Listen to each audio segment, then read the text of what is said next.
Subscribe कीजिए समर्थ class channel को और बेल आइकन दबाइए टेस्ट एजुकेशनल वीडियो सबसे पहले देखने के लिए। Hello everyone, welcome to Samarth class. Friends, इस वीडियो में हम प्रीवियस ईयर के सीडीपी के 20 क्वेश्चंस को डिस्कस करेंगे। इससे पहले 30 क्वेश्चन ऑलरेडी सीरीज़ 1 और 2 में डिस्कस कर चुके हैं। अगर आपने उन वीडियोस को नहीं देखा है तो आप प्लेलिस्ट पे जाके या फिर डिस्क्रिप्शन बॉक्स में लिंक दी है, आप उसके थ्रू उन वीडियो को देख सकते हैं। और इस वीडियो में हम 20 क्वेश्चंस को डिस्कस करेंगे जो प्रीवियस ईयर में पूछे गए हैं टेट और सीटेट में। तो चलिए स्टार्ट करते हैं। हमारा फर्स्ट क्वेश्चन है, चिंतन अनिवार्य रूप से एक है, क्या है? संज्ञानात्मक गतिविधि, ये फर्स्ट ऑप्शन दिया है। सेकंड ऑप्शन है मनोगतिक प्रक्रिया, थर्ड ऑप्शन है मनोवैज्ञानिक परिघटना और फोर्थ ऑप्शन है व्यवहार। तो सबसे पहले समझते हैं चिंतन क्या होता है। तो चिंतन एक जटिल संज्ञानात्मक प्रक्रिया है। चिंतन में संवेदना, प्रत्यक्षीकरण, प्रत्यय का निर्माण करना या सीखने से संबंधित और स्मृति से संबंधित चीज़ें होती हैं। तो यहाँ चिंतन एक ज्ञानात्मक पक्ष में होने वाली मानसिक क्रिया भी है। तो यहाँ पे क्वेश्चन दिया था चिंतन किससे रिलेटेड है, तो चिंतन हमारा संज्ञानात्मक गतिविधि से रिलेटेड है। तो हमारा ये अनिवार्य रूप संज्ञानात्मक गतिविधि का है। तो हमारा first option is a correct answer. Next question है, पुरुष स्त्रियों की अपेक्षा ज़्यादा बुद्धिमान होते हैं या कथन हो सकता है? फर्स्ट ऑप्शन दिया है सही हो सकता है। सेकंड ऑप्शन है लैंगिक पूर्वाग्रह को प्रदर्शित करता है।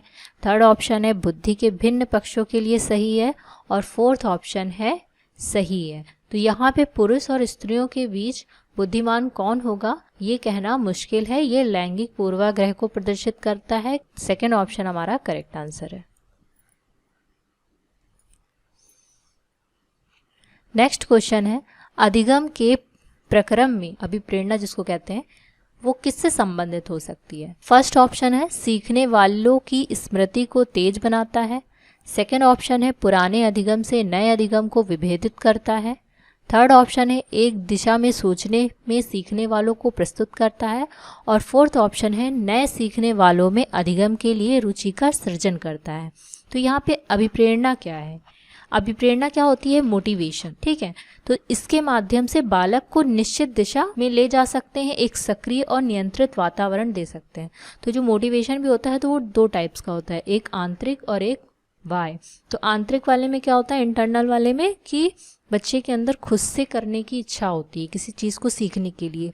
और एक्सटर्नल में वो होता है कि हम कुछ शब्दों के द्वारा किसी की प्रशंसा करने दें तो वहाँ पे वो मोटिवेट हो जाता है। तो दो टाइप्स की मोटिवेशन होती है। तो यहाँ पे पूछा गया है कि लर्निंग में अभिप्रेरणा किस तरीके से सहायक है। तो यहाँ पे नए सीखने वालों में अधिगम के लिए रुचि का सृजन करती है। अगर प्रेरणा मिल जाए तो इंटरेस्ट अपने आप डेवलप हो जाता है। इस तरीके से हमारा फोर्थ जो ऑप्शन है वो करेक्ट आंसर है इसका। नए सीखने वालों में अधिगम के लिए रुचि का सृजन करती है। नेक्स्ट क्वेश्चन है, शिक्षा के किंडरगार्टन पद्धति का प्रतिपादन किसने किया? फर्स्ट ऑप्शन है टीपी नन, सेकंड ऑप्शन है स्पेंसर, थर्ड ऑप्शन है फ्रॉबेल और फोर्थ ऑप्शन है मॉन्टेसरी। तो यहाँ पर किंडरगार्टन पद्धति का प्रतिपादन फ्रॉबेल ने किया है। इनका पूरा नाम फेडरल फ्रॉबेल है। तो थर्ड ऑप्शन हमारा करेक्ट है। नेक्स्ट क्वेश्चन है, कक्षाओं में शिक्षण की खेल विधि आधारित है। फर्स्ट ऑप्शन दिया है शारीरिक शिक्षा कार्यक्रम के सिद्धांत पर। सेकंड ऑप्शन है शिक्षण की विधियों के सिद्धांत पर। थर्ड ऑप्शन है विकास वृद्धि के मनोवैज्ञानिक सिद्धांत पर और फोर्थ ऑप्शन है शिक्षण के सामाजिक सिद्धांतों पर। तो यहाँ पे जो खेल विधि आधारित होती है विकास और वृद्धि के मनोवैज्ञानिक सिद्धांत पे आधारित होती है, क्योंकि बाल केंद्रित शिक्षा में बच्चे का विकास और वृद्धि दोनों को ही इम्पोर्टेंस दी जाती है। तो यहाँ पे खेल विधि इसी वजह से बच्चों के कार्यक्रम या पाठ्यक्रम में जोड़ी गई है कि उनको खेल खेल में करके सीखने का मौका दिया जाए तो उनका विकास और वृद्धि दोनों ही बहुत अच्छे से होगी। तो थर्ड ऑप्शन हमारा करेक्ट होगा। नेक्स्ट क्वेश्चन है, चरित्र का विकास होता है किसके द्वारा होता है? फर्स्ट ऑप्शन है इच्छा शक्ति के द्वारा, सेकंड ऑप्शन है बर्ताव एवं व्यवहार के द्वारा, थर्ड ऑप्शन है नैतिकता के द्वारा और फोर्थ ऑप्शन है उपरोक्त सभी। तो यहाँ पे जो चरित्र का निर्माण होता है या चरित्र का जो विकास होता है वो इन सभी के द्वारा होता है। अगर इच्छा शक्ति होगी तो एक अच्छा चरित्र का विकास होगा।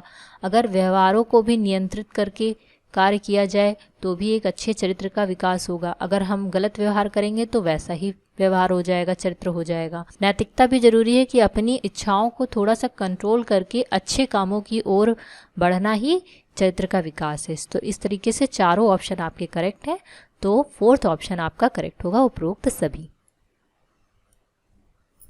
नेक्स्ट क्वेश्चन है, सीखने का वह सिद्धांत जो केवल अलौकिक व्यवहार पर निर्भर सीखने के किस सिद्धांत से जुड़ा है। तो यहाँ पे अलौकिक व्यवहार की बात की गई है। तो यहाँ पे फर्स्ट ऑप्शन दिया है संज्ञानात्मक, सेकेंड ऑप्शन है विकासात्मक, थर्ड ऑप्शन है व्यवहारात्मक और फोर्थ ऑप्शन है रचनात्मक। तो यहाँ व्यवहार पर निर्भर रहने पर जो सिद्धांत है उसका ऑप्शन थर्ड करेक्ट है, व्यवहारात्मक सिद्धांत पर। नेक्स्ट क्वेश्चन है, निम्न कक्षाओं में शिक्षण की खेल विधि आधारित है, किस पर आधारित है। ऑप्शन दिया है पहला शारीरिक शिक्षा कार्यक्रमों के सिद्धांत पर, सेकेंड ऑप्शन है शिक्षण की विधियों के सिद्धांत पर, थर्ड ऑप्शन है विकास एवं वृद्धि के मनोवैज्ञानिक सिद्धांत पर और फोर्थ ऑप्शन है शिक्षण के सामाजिक सिद्धांतों पर। तो यहाँ पे जो खेल विधि है वो विकास और वृद्धि के मनोवैज्ञानिक सिद्धांतों पर आधारित है, क्योंकि खेल विधि के द्वारा करके सीखने या कुछ एक्टिविटी के द्वारा सीखने पर बच्चों का जो विकास होता है वो काफ़ी अच्छा होता है। बाल केंद्रित शिक्षा में खेल विधि को बहुत ही महत्वपूर्ण स्थान दिया गया है। तो यहाँ पे शिक्षण की जो खेल विधि आधारित होती है वो विकास और वृद्धि के मनोवैज्ञानिक सिद्धांत पर आधारित होती है। नेक्स्ट क्वेश्चन है, मनोवैज्ञानिकों के अनुसार बुद्धि, फर्स्ट ऑप्शन दिया है सीखने की क्षमता है, सेकंड ऑप्शन है अमूर्त चिंतन की योग्यता है, थर्ड ऑप्शन है फर्स्ट और सेकंड बोथ और फोर्थ ऑप्शन है या तो एक या फिर सेकंड वाला। अगर यहाँ पे बुद्धि की डिफिनेशन समझे तो इंटेलिजेंस है क्या। बुद्धि निर्णय लेने, समझने, तर्क करने की एक योग्यता होती है। ये अमूर्त चिंतन की योग्यता होती है और सीखने की भी योग्यता है। तो इस तरीके से हमारा फर्स्ट और सेकंड दोनों ही जो ऑप्शन दिए हैं वो करेक्ट है। तो इसका आंसर जो होगा फर्स्ट और second both, option number 3 is the correct answer. Next question है, विद्यार्थियों के साथ संप्रेषण का अर्थ होता है। तो यहाँ कम्युनिकेशन की बात की गई है, इंटरेक्शन की बात हुई है। तो फर्स्ट को ऑप्शन दिया है उनसे प्रश्न करने को कहना, सेकेंड ऑप्शन है विचारों का आदान प्रदान करना, थर्ड ऑप्शन है उन्हें निर्देश देना और फोर्थ ऑप्शन है उन्हें अपने विचारों से अवगत कराना। तो यहाँ कम्युनिकेशन या इंटरेक्शन जब होता है तो आमने सामने के बीच चलने वाली एक प्रक्रिया है जिसमें दोनों को मौका दिया जाता है। तो विचारों का जो आदान प्रदान होगा वो संप्रेषण के अंतर्गत आएगा। तो यहाँ विद्यार्थियों के साथ संप्रेषण का अर्थ है कि स्टूडेंट और टीचर दोनों के बीच बातचीत हो, स्टूडेंट भी अपना पॉइंट ऑफ व्यू रखें और टीचर्स उनके बारे में सोचें और उनसे बातचीत करें। तो यहाँ इंटरेक्शन जो होगा विचारों का आदान प्रदान करना होगा। तो सेकंड ऑप्शन हमारा करेक्ट होगा। नेक्स्ट क्वेश्चन है, अधिगम से संबंधित किसी विद्यार्थी की समस्याओं का सबसे अच्छा उपचार है। कौन सा उपचार हो सकता है। फर्स्ट ऑप्शन दिया है कठोर परिश्रम का सुझाव देना, सेकेंड ऑप्शन है ग्रंथालय में निरीक्षित अध्ययन, थर्ड ऑप्शन है निजी शिक्षण का सुझाव और फोर्थ ऑप्शन निदानात्मक शिक्षण। तो यहाँ पर अगर अधिगम से संबंधित किसी विद्यार्थियों को कुछ प्रॉब्लम आ रही है तो उसको हम उपचार कैसे कर सकते हैं। हम उनका अचीवमेंट टेस्ट लेने के बाद उनको रेमेडियल टीचिंग दे सकते हैं। तो रेमेडियल टीचिंग क्या होगी, उनकी जो भी प्रॉब्लम होगी उसको सॉर्ट आउट करेगी। तो हमारा फोर्थ जो ऑप्शन होगा निदानात्मक शिक्षण वो करेक्ट आंसर होगा। नेक्स्ट क्वेश्चन है, असंगठित घर से आने वाला बच्चा सबसे अधिक कठिनाई का अनुभव करेगा, किस चीज में अनुभव करेगा। फर्स्ट ऑप्शन दिया है सुनिर्मित पाठों में, सेकेंड ऑप्शन है स्वतंत्र अध्ययन में, थर्ड ऑप्शन है नियोजित निर्देश में और फोर्थ ऑप्शन है अभ्यास पुस्तिका में।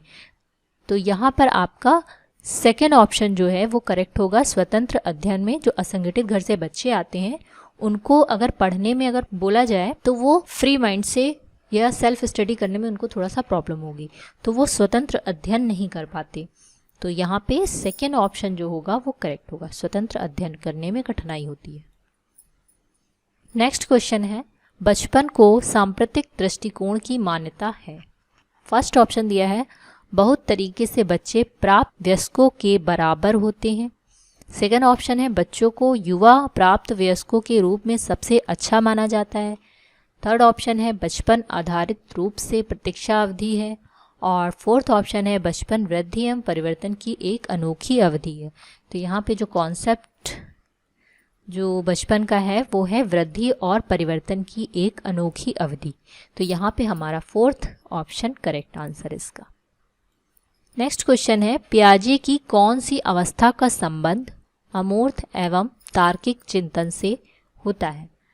फर्स्ट ऑप्शन हमारा दिया है संवेदी गामक अवस्था, सेकेंड ऑप्शन है पूर्व संक्रियात्मक अवस्था, थर्ड ऑप्शन है अमूर्त संक्रियात्मक अवस्था, और फोर्थ ऑप्शन है मूर्त संक्रियात्मक अवस्था।